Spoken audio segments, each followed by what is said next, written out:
Como tratar adenoide? Essa foi uma pergunta de um inscrito nos nossos comentários e nesse vídeo eu vou te explicar como tratar adenoide de crianças, de adultos, se é só com cirurgia ou se existe outra possibilidade. Eu sou Larissa Vilela, otorrinolaringologista, e eu já vou te lembrar para você curtir esse vídeo caso você goste desse tipo de conteúdo.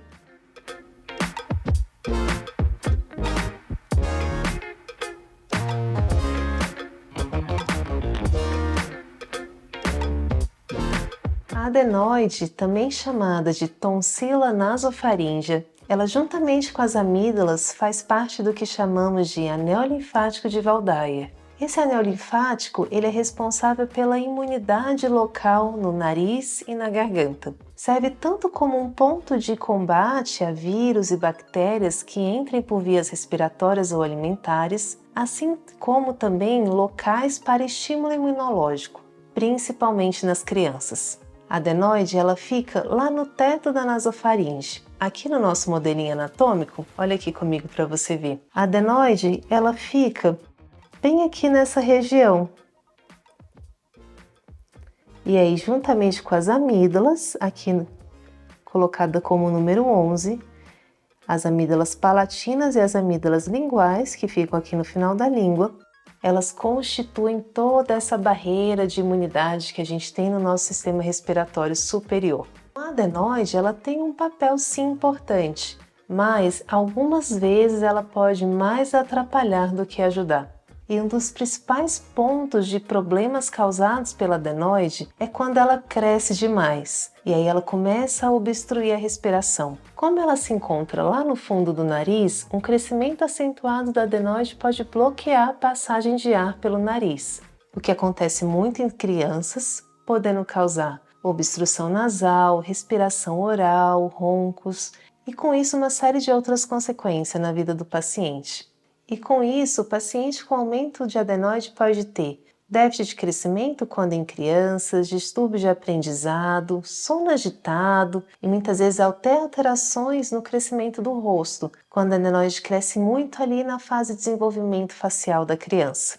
E a adenoide também ela pode estar relacionado a sinusite de repetições e otite de repetições. Muitas vezes a adenoide grande ela bloqueia a drenagem do ouvido, fazendo com que haja acúmulo de secreção na orelha média e, por consequência, otites médias agudas ou otite secretora. Quando ela atrapalha, a gente tem que lançar meios de tentar corrigir para melhorar a qualidade de vida do paciente. E existem duas opções de tratar a adenoide. Primeira opção, que geralmente é a opção inicial, a opção de escolha, tratamento clínico. Existe medicação que consegue atuar na adenoide reduzindo o crescimento dela. E aqui entram os corticoides tópicos nasais. Aqueles sprays de tratamento também usados para rinite, sinusites, eles atuam na adenoide e conseguem reduzir o tamanho dela. Sempre nos meus pacientes, quando eu vejo um caso de aumento de adenoide, eu sempre tento tratar com corticoide tópico antes de pensar em cirurgia.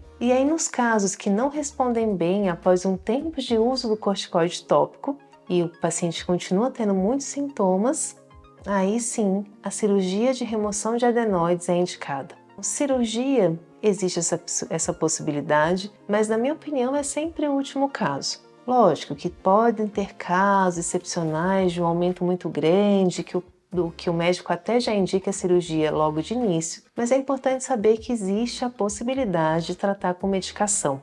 Existe um ponto que vale a pena a gente falar aqui muito interessante sobre o crescimento da adenoide. O crescimento do tecido da adenoide, ele tem uma curva, como se fosse uma curva de Gauss. A adenoide ela atinge um pico de crescimento ali entre 3 e 6 anos de idade, atingindo seu máximo tamanho por volta dos 6, 7 anos, e aí a partir daí ela tem um processo de involução, de atrofia. É normal a criança ter adenoide. Toda criança tem. Ela chega a um máximo de tamanho ali por volta dos 6, 7 anos e depois ela começa a atrofiar, a evoluir, até chegar na idade adulta e a gente já não ter mais esse tecido adenoidiano. Então a gente tem uma tendência de regressão espontânea. Por isso que eu sempre tento tratar com medicação, avaliar a evolução, principalmente quando a gente está falando de crianças, né, antes de indicar uma cirurgia. A cirurgia é excelente quando bem indicada, ela tem uma resolução completa dos sintomas obstrutivos pela adenoide, mas toda cirurgia tem seus riscos, suas complicações, por isso que eu deixo sempre como uma segunda opção,